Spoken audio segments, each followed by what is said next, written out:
Long before the white men planted their flags on African soil, before Lagos became the city of endless lights, before history forgot the names of powerful women, there lived a woman whose footsteps shook kingdoms. A woman born from river prophecy, raised by traders, feared by kings, and remembered as the Lioness of Abeokuta. Her name, Efunroye Tinubu. Some called her a merchant. Some called her a kingmaker. Others whispered darker names in fear of her influence. But whether praised or condemned, one thing was certain. When Madam Tinubu spoke, markets fell silent, palaces listened, and even kings reconsidered their decisions. This is the story of the woman who traded not only in goods, but in power itself. The story began deep within the forests of Egbaland, in the town of Ijukodo. Her father, Olumosa, was a devoted worshipper of Obatala, the Yoruba deity of purity and wisdom. And so the child was named Efunroye.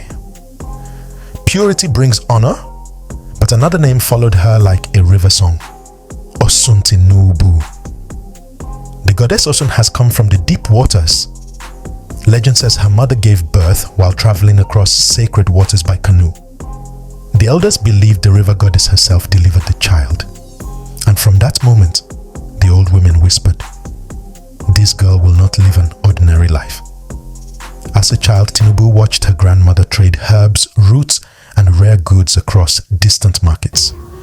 She learned something powerful very early. In Yoruba land, trade was not only about money. Trade was influence. Trade was survival. Trade was power. And young Tinubu learned faster than anyone expected. But destiny rarely arrives gently. War soon swallowed Yoruba land. The Ovu kingdom fell. Villages burned beneath smoke-filled skies. Entire families fled into forests to escape capture and slavery. Tinubu watched her homeland collapse into chaos. Children disappeared. Men became soldiers. Women carried their lives on their backs. And somewhere within that destruction, a different kind of strength was born inside her. Not fear, survival. Under the leadership of Sodeke, the Egba people fled and founded a new settlement, Abeokuta. Under the rock, there, Tinubu became a young widow after losing her husband. Many expected grief to silence her. Instead, it sharpened her ambition. In 1833, fate placed an exiled king in her path, Oba Adele Ajosun of Lagos. The king saw something extraordinary in the young widow. Confidence, wisdom, fire. He married her. And together, they traveled to Badagry, a dangerous coastal town overflowing with traders, smugglers, exiles, and foreign merchants. This was where Tinubu transformed. While others saw markets, she saw empires. Using Adele's royal connections and the trading skills inherited from her grandmother, she built a commercial network unlike anything Lagos had seen. Salt, cotton, palm oil, tobacco, firearms, and tragically, slaves. Soon, European merchants knew her name, and so did the rival traders. Madam Tinubu was no longer simply a wife. She had become power itself. Then came Lagos, a city boiling with political betrayal. Kings rose, kings fell. And behind many of those decisions stood one woman, Tinubu. After Oba Adele died, she threw her support behind different rulers, Oluwole, then Akitoye. And each time, her influence changed the future of Lagos. Some feared her political reach. Others admired it. But everyone understood one truth. No major decision happened in Lagos without Madam Tinubu's shadow touching it. She controlled trade routes, influenced chiefs, mobilized market women, and commanded loyalty from warriors and merchants alike. At a time when women were expected to remain silent, Tinubu stood beside kings as an equal, sometimes even above them. Then the foreigners tightened their grip. The British arrived claiming they came to end slavery. But Tinubu saw something deeper: control, influence, colonization.